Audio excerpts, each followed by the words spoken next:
কলকাতা লিগে সুপার সিক্সের প্রথম ম্যাচ বৃষ্টিতে পরিত্যক্ত। ব্যারাকপুরে বিভূতিভূষণ বন্দ্যোপাধ্যায় স্টেডিয়ামে ৪৫ মিনিট খেলার পর মোহামেডান স্পোর্টিং বনাম ভবানীপুর এফসি সংযুক্ত সময়ের ম্যাচ আর গড়াতে পারল না প্রবল বৃষ্টিতে।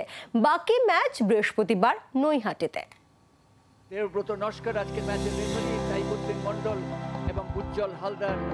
বুধবার থেকে শুরু হলো কলকাতা লিগের সুপার সিক্স পর্ব, যে ম্যাচে ৪০ মিনিট খেলার পরেই শুরু হয় প্রবল বৃষ্টি।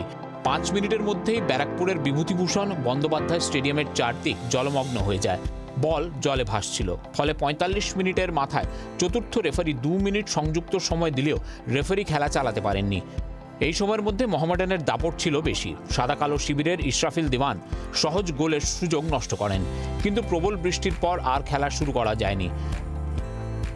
রেফারি প্রথম ৩০ মিনিট, তারপর আরও ৩০ মিনিট অপেক্ষা করার পর ম্যাচ পরিত্যক্ত বলে ঘোষণা করেন।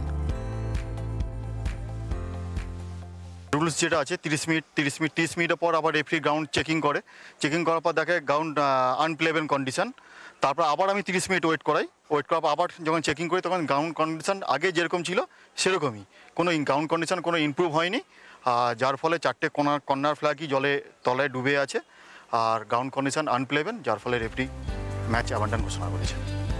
আইএফের তরফে জানানো হয়েছে যে পরিত্যক্ত এই ম্যাচ যেখানে শেষ হয়েছিল বৃহস্পতিবার নৈহাটি স্টেডিয়ামে, সেখান থেকেই বাকি ম্যাচ হবে।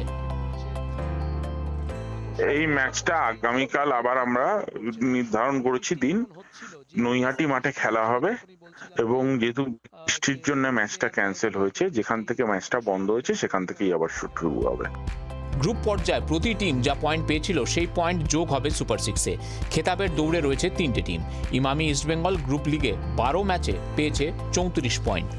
ডায়মন্ড হারবার এফসির পয়েন্ট 32। এই দুটো টিমই অপরাজেয়। শুধুমাত্র ইস্টবেঙ্গলের কাছে হেরে ভবানীপুর ক্লাব 3 নম্বরে, তাদের পয়েন্ট 31। শতবর্ষ প্রাচীন ভবানীপুর 2 বছর আগে লিগের রানার্স হয়েছিল। এবার কোচ শাহিদ রহমানের কোচিংয়ে জিতেন মুর্মু, জোজো, দীপ সাহারা দারুণ ফর্মে। মোহামেডানের তারুণ্য বনাম ভবানীপুরের অভিজ্ঞতার দ্বৈরথে নৈহাটিতে শেষ পর্যন্ত কে হাসি মুখে মাঠ ছাড়ে সেটাই এখন দেখার অপেক্ষায়। ক্যামেরায় দেবাশিসের সঙ্গে দেবাঞ্জনের রিপোর্ট, জি24 ঘন্টা। বাংলার আওয়াজ, বাঙালির আবেগ, জি24 ঘন্টা।